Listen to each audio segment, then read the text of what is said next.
नमस्कार मित्रांनो, स्वागत आहे तुमचे तुमच्या आवडते चॅनल मराठी किचन सीमाज किचनमध्ये. मित्रांनो, तुम्ही मागच्या आठवड्यात एक आपण बारीक मेथीची भाजी पाहिलेली आहे. आज आपण घेऊन आलेलो आहोत हरभऱ्याची भाजी. हरभऱ्याची भाजी आता सीझन चालू आहे हरभऱ्याचा आणि भाजी ही ह्या दिवसातच खुडली जाते. त्यामुळे आता मस्त मस्त या दिवसामध्ये ही भाजी मिळते हिवाळ्यामध्ये. आता आपण ही भाजी आजची स्पेशल अशी कशी बनवायची ते पाहूया. अगदी पटकन होणारी रेसिपी आहे. मस्त भाजी धुवून घेतलेली आहे. भाजी धुत असताना जास्त वेळ पाण्यात अजिबात ठेवायची नाही, कारण त्याला एक आंबट प्रकारचा असा जो स्मेल असतो तो गेल्यानंतर भाजीला अजिबात चव लागत नाही. त्यासाठी भाजी फक्त साफ करून घ्यायची आणि फक्त एकाच पाण्यातून काढा. जास्त वेळ धुतली तर त्या भाजीला अजिबात चव लागणार नाही. तर आता ही भाजी धुवून चांगली नितळून घेतलेली आहे आणि भाजीमध्ये या थोडीशी साफ करताना व्यवस्थित हे करायचे, कारण याच्यामध्ये आळ्यासुद्धा असू शकतात. आता आपण ही भाजी साफ करून घेतली आहे, धुतली आहे, निथळून. आता मी थोडीशी कापून घेते. कापून एवढ्यासाठी घेते कारण ही भाजी काय अशी जरी आपण डायरेक्ट तशीच बनवली खुडलेली तर त्याच्यामध्ये आपण डाळ या शेंगदाण्याचं कूट वगैरे घातलं ना ते मिळून येत नाही. ते मिळून येण्यासाठी आपण इथे भाजी अगदी बारीक चिरून घेणार आहे. पहा, आता आपली ही भाजी बारीक चिरून झालेली आहे. मस्त आता फोडणी देऊया. झटपट रेसिपी आहे. कढई गरम झाल्यानंतर त्याच्यामध्ये आपण 2 टेबलस्पून तेल घालून घेऊया. साधी सिंपल जेवढी अशा पद्धतीच्या भाज्या ज्या आहेत त्या आपण साधा सिंपल जेवढ्या पद्धतीने करू तेवढ्याही ही या भाजींची चव वाढत असते. आता आपण तेल घालून घेतलं. तेल चांगलं तापवून घ्यायचं आहे.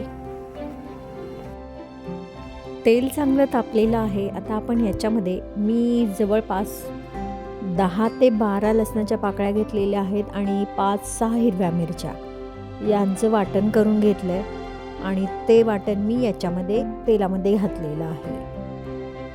आता हे आपण चांगलं व्यवस्थित परतवून घेऊया तेलामध्ये.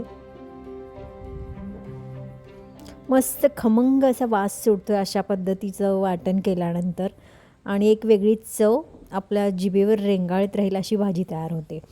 आता याच्यामध्ये मी अर्धा टीस्पून हळद पावडर घालून घेतलेली आहे. नंतर लगेचच आपण जी कापून ठेवलेली भाजी होती ती घालून घेऊया. भाजी कोणतीही पालेभाजी करत असताना धुतल्यानंतर कापून घ्यायची. कापल्यानंतर अजिबात धुवायची नाही, नाहीतर त्यातील जीवनसत्व सगळे निघून जातात. पहा, आता लगेचच आपल्याला यामध्ये मीठ घालायचं नाही आहे, कारण ही जी भाजी आहे ती परतल्यानंतर अगदी थोडीशी होते आणि त्याचा अंदाज घेऊनच आपण याच्यामध्ये मिठाचा वापर करणार आहोत. आता सुरुवातीला आपण थोडंसं या तेलामध्ये परतवून घेऊया. परतल्यानंतर मी याच्यामध्ये थोडासा जाडसर असा 3 टेबलस्पून भाजलेल्या शेंगदाण्याचा कूट घालून घेतलेला आहे आणि थोडंसं आपण हलवून घेऊया, कारण लसूण आणि मिरचीचं आपण वाटण घातलेलं आहे आणि त्यामुळे थोडंसं चटकू शकतं, म्हणून हलवून घेऊया. आणि या भाजीला स्वतःचं असं थोडंसं पाणी सुटेल.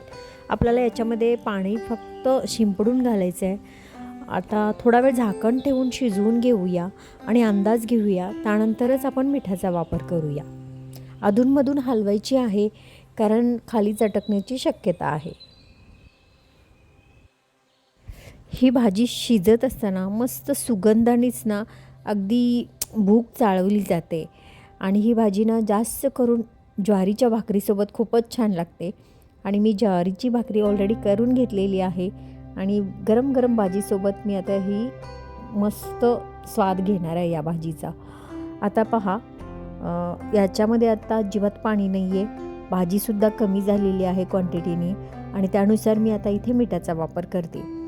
आणि भाजीमध्ये आता शिजण्यासाठी, म्हणजे तशी भाजी कवळीच आहे पण तरीसुद्धा थोडंसं आपण देठ वगैरे घेतलेले असल्यामुळे थोडंसं आपण याच्यामध्ये पाणी शिंपडूया आणि थोडा वेळ झाकण ठेवूया. गॅसची आच लो ठेवूनच आपण ही भाजी शिजवून घेऊया. थोड्या वेळाने हलवायची आहे, कारण खाली चटकू शकते. जर या भाजीमध्ये तुम्हाला शेंगदाण्याचा कूट घालायचा नसेल तर मूग डाळ थोडा वेळ भिजवून ठेवा आणि तीसुद्धा वापरली तरीसुद्धा चालते. पहा, आपली ही भाजी आता रेडी होत आलेली आहे. अजून 5 मिनिट आपण ठेवूया मंद आचेवर.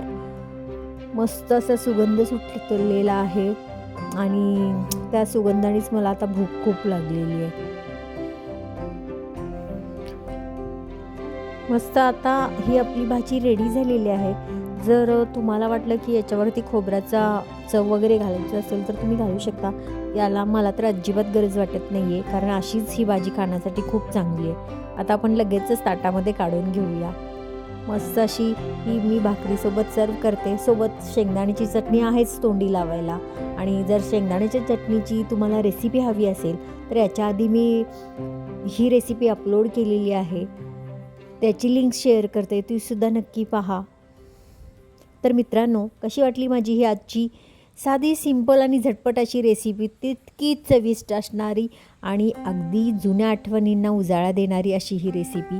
जर तुम्हाला आवडली असेल तर व्हिडिओला नक्की लाईक करा, जास्तीत जास्त शेअर करा आणि चॅनेलवर जर नवीन असाल तर सबस्क्राईब करायला मात्र विसरू नका. आपण पुन्हा भेटूया अशाच एखाद्या मस्त रेसिपीसोबत. तोपर्यंत स्वस्त खा, मस्त राहा, नेहमीच आनंदी राहा. धन्यवाद.